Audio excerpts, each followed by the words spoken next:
Greetings and welcome to Youtique Lifestyle. This is a wardrobe planning series in collaboration with So Much Fabric, where fabric is sewn into fashion. In this video, I'm going to show you the general process on how I sewed my black Easter crop top. There will be a special focus on cutting and attaching the lace. If you have any questions throughout the video, feel free to leave it in the comment section below. I got to wear the crop top under my Easter dress that I wore to Mass from home and then changed into my sailor jeans for the Easter egg hunt with my children. Back in 2013, I did sew a similar silhouette to the Easter dress and I wore it to a wedding. I had used Simplicity Pattern 4070 Style A.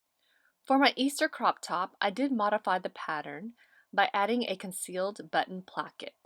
I created the placket using my pattern I made for my chambray blouse, and I'll link that tutorial in the description box below.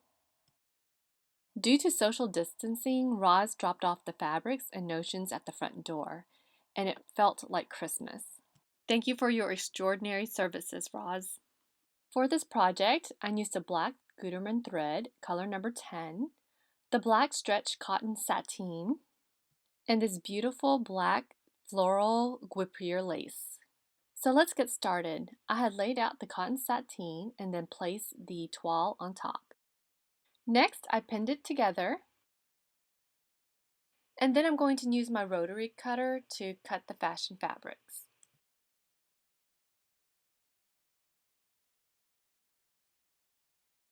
Now that they are cut, I am going to transfer the concealed placket lines. Again, you can watch this in more detail by viewing the tutorial for the concealed button placket. That will be in the description box below. Next, I'm also going to transfer the dart lines and sew the darts. Here, I'm basically just pin tracing the lines. And then from the back, I trace it with the chalk. I then remove the pins and repeat the process for the other side.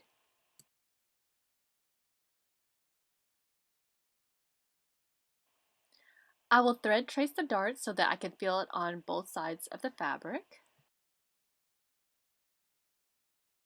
I will feel the thread, match up the lines, and pin it together. Repeat it for the other side and take it through the sewing machine.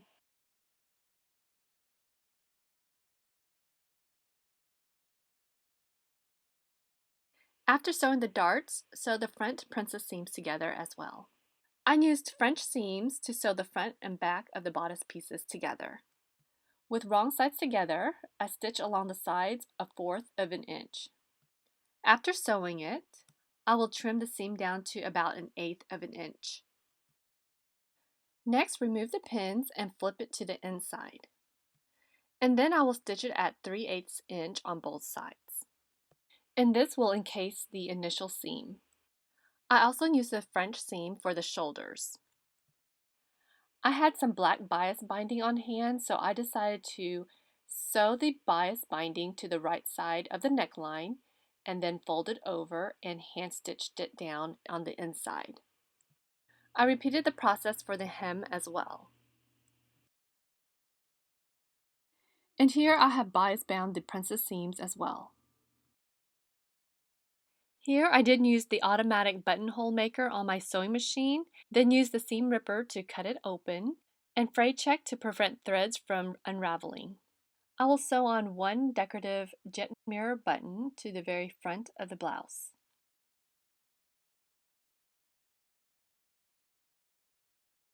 Aligning it with the buttonholes, I am sewing on 3 glossy 2-hole buttons.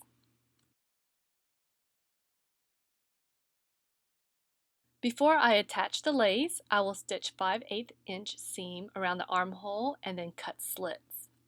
I will fold the seams down to the inside and iron. Here I have worn the black crop top and pinned the lace where I liked it. Then I took my chalk and marked where the seam line would be. Then I trimmed off the lace, leaving a 5/8 inch seam.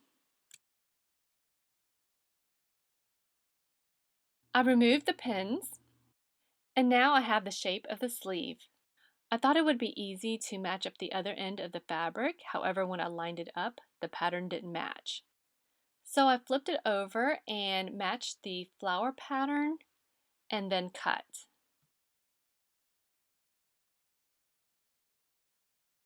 However, if you looked at the initial sleeve, the petals at the bottom were missing, so I did have to cut another set of sleeves.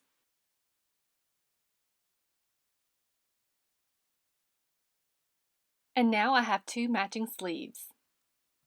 Here's a sneak peek to the main Easter dress. I have both the blouse and the dress on the mannequin. And I'm going to start placing the lace under the black blouse and pin. I will do a little gathering at the center of the shoulder and place pins to secure it.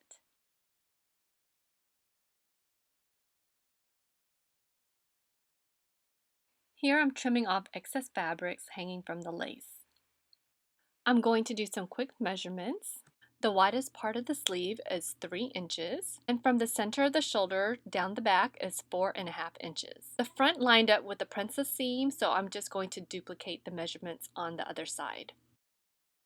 And now I'm ready to add the lace onto the other side. I am repeating the process I did for the other sleeve.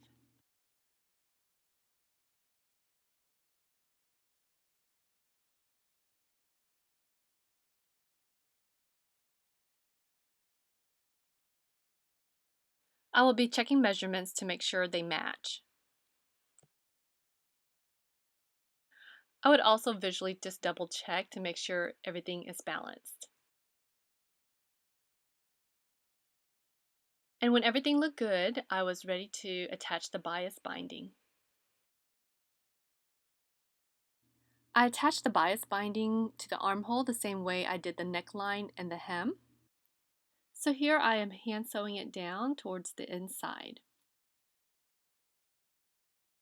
And for the finishing touches, I sewed a snap button to the top and the bottom of the blouse.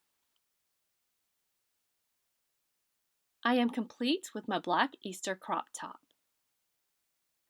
With the excess lace, I did make myself another chapel veil for Easter.